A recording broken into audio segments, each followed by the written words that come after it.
સોશિયલની cyber crime બ્રાન્ચે એક મોટી સફળતા હાંસલ કરતા નિવૃત્ત સિનિયર સિટીઝન સાથે ડિજિટલ લિંક દ્વારા છેતરપિંડી કરનાર આંતરરાજ્ય સાયબર રેકેટ ગેંગનો પર્દાફાશ કર્યો છે.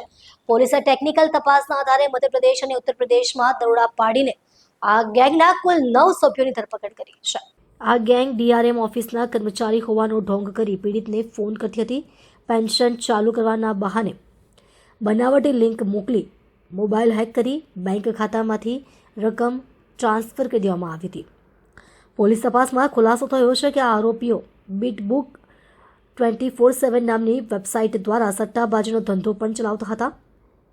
તેમની પાસેથી 27 મોબાઈલ ફોન, 3 લેપટોપ અને 51 ડેબિટ કાર્ડ સહિતનો મુદ્દામાલ જપ્ત કરવામાં આવ્યો છે. પ્રાથમિક તપાસમાં જાણવા મળ્યું છે કે આ ગેંગ દેશભરમાં ફેલાયેલા 391 બેંક ખાતાઓનો ઉપયોગ કરીને ₹19 કરોડ 24 લાખથી વધુની સાયબર ફ્રોડ કરવામાં સંડોવાયેલી હતી. કોર્ટે તમામ આરોપીઓને 5 દિવસના પોલીસ રિમાન્ડ પર મોકલી આપ્યા છે અને વધુ તપાસ કરી રહી છે. સુરત સાયબર ક્રાઇમ બ્રાન્ચના ડીસીપી વિશાખા જૈને જણાવ્યું હતું કે આ આરોપીઓ સામે વધુ પૂછપરછ ચાલુ છે અને તેમની પાસેથી છેતરપિંડીમાં વપરાયેલ મોબાઈલ ફોન અને અન્ય સામગ્રી કબજે કરવામાં આવી છે. પોલીસે લોકોને ખાસ કરીને વરિષ્ઠ નાગરિકોને અજાણી વ્યક્તિઓ દ્વારા મોકલવામાં આવતી ડિજિટલ લિંક્સ પર ક્લિક ન કરવા અને આવી કોઈપણ છેતરપિંડીની ઘટના અંગે તાત્કાલિક પોલીસને જાણ કરવા અપીલ કરી છે. આ કાર્યવાહીથી શહેરની સાયબર સેલની સતર્કતા અને કાર્યક્ષમતા સામે આવી છે. ગયા વર્ષમાં 30 નવેમ્બરના રોજ એક રેલવેના કર્મચારી નિવૃત્ત થયા હતા અને નિવૃત્ત થયા બાદ એમને પ્રોવિડન્ટ ફંડનું 28 લાખ જેટલા પૈસા એમને અકાઉન્ટમાં આવ્યા. એમાંથી 20 લાખ રૂપિયાની એફડી કરાવ્યા પછી 8 લાખ રૂપિયા એમને પોતાના ખર્ચ માટે સેવિંગ બેંક એકાઉન્ટમાં સાઈડમાં રાખેલા હતા અને ત્યારે એમને એક કોલ આવ્યું અને સામેથી એમ કહેવામાં આવ્યું કે અમે લોકો એ રિજનલ રેલવે મેનેજરની ઓફિસથી બોલી રહ્યા છીએ અને તમને એક ઓટીપી આવશે અને તે ઓટીપી તમને આપશો તો પછી તમારો પેન્શન એક્ટિવેટ થઈ જશે.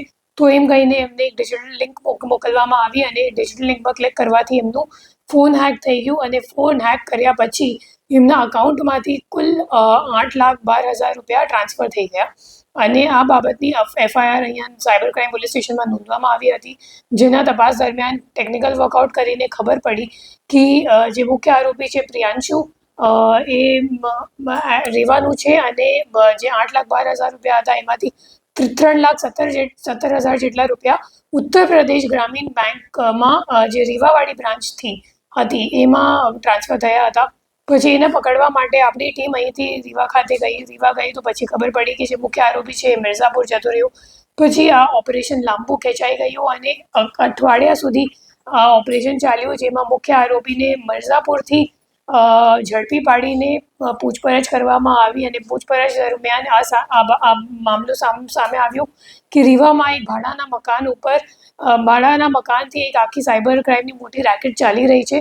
પછી પ્રિયાંશુને લઈને અને લોકલ પોલીસની મદદ લઈને ત્યાં જઈને રેડ કરવામાં આવી અને ત્યાંથી 9 આરોપીઓની ધરપકડ કરવામાં આવી અને એમને પાસેથી કુલ 27 ફોન અને 3 લેપટોપ સિવાય ઘણા બધા debit card, sim card, credit card, passbook વગેરે પણ લેવામાં આવ્યું છે અને આરોપીઓ પાસેથી કુલ 391 જેટલા અકાઉન્ટની વિગત મળી આવેલ છે જેમાં 119 NCCRP કમ્પ્લેન્ટ્સ નોંધાયેલ છે અને ટોટલ જે ફ્રોડનો આંકડો અત્યાર સુધીમાં સામે આવ્યું છે 19 કરોડ 24 લાખ જેટલું છે અને હાલ આ દિશામાં તપાસ ચાલુ છે કે એ લોકો ખરેખર પૈસા કોને મોકલતા હતા અને એમને